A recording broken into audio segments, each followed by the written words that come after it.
మన రాశులు మన క్యారెక్టర్ ని డిసైడ్ చేస్తాయి అంట. ఇది ఎంతవరకు నిజమో ఈ రోజు తెలుసుకుందాం. మేషరాశి వాళ్ళు ఫుల్ ఎనర్జీతో ఉంటారు. ఫ్రెండ్స్ తో ట్రిప్స్ ప్లాన్ చేయడానికి ముందుంటారు. ఇది నా వల్ల కాదనే మాట వీళ్ళ దగ్గర ఉండదు. వీళ్ళలో మైనస్ ఏంటంటే తొందరగా నిర్ణయాలు తీసుకుంటారు. చిన్న విషయాలకే కోపం వచ్చేస్తుంది. ఓపిక్ గా వీళ్ళు అస్సలు ఉండరు. వృషభ రాశి వాళ్ళు చాలా స్టేబుల్ గా ఉంటారు, నమ్మకంగా ఉంటారు, కష్టపడి హార్డ్ వర్క్ చేసి వాళ్ళ గోల్ కి రీచ్ అవుతారు. వీళ్ళలో మైనస్ ఏంటంటే మొండితనం ఎక్కువ. నా మాట కరెక్ట్ అని ఫిక్స్ అయిపోతారు. కొత్తవి అస్సలు ట్రై చేయరు.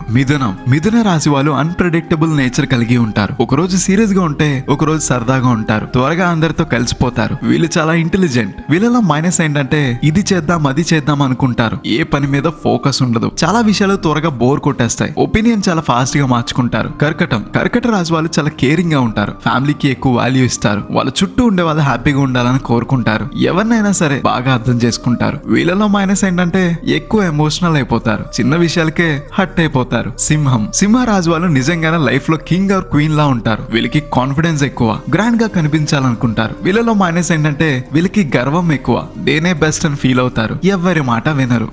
కన్య రాశి వాళ్ళకి ఓసిడి ఎక్కువ. నీట్ గా ఆర్గనైజ్డ్ గా ఉంటారు. మిస్టర్ పర్ఫెక్ట్ లా ఉండాలనుకుంటారు. హెల్పింగ్ నేచర్ కూడా ఎక్కువ. వీళ్ళలో మైనస్ ఏంటంటే ఎక్కువ విమర్శిస్తూ ఉంటారు. చిన్న విషయాలకే ఎక్కువ ఆలోచించేసి ఆక్కర్లేని ప్రెజర్ ని తీసుకుంటారు. ఇది పార్ట్ 1. ఇప్పుడు నేను చెప్పిన రాశుల గురించి సరిగ్గా మ్యాచ్ అయిందో లేదో మీరే కమెంట్ చేయండి. ఒకవేళ మ్యాచ్ అయితే మీ ఫ్రెండ్స్ కి ఇది షేర్ చేయండి. ఇది చాలా సరదాగా ఉంటుంది. మిగిలిన రాశుల గురించి నెక్స్ట్ వీడియోలో చెప్తాను. అంతవరకు గోదావరి స్టేషన్ ని ఫాలో అయిపోండి.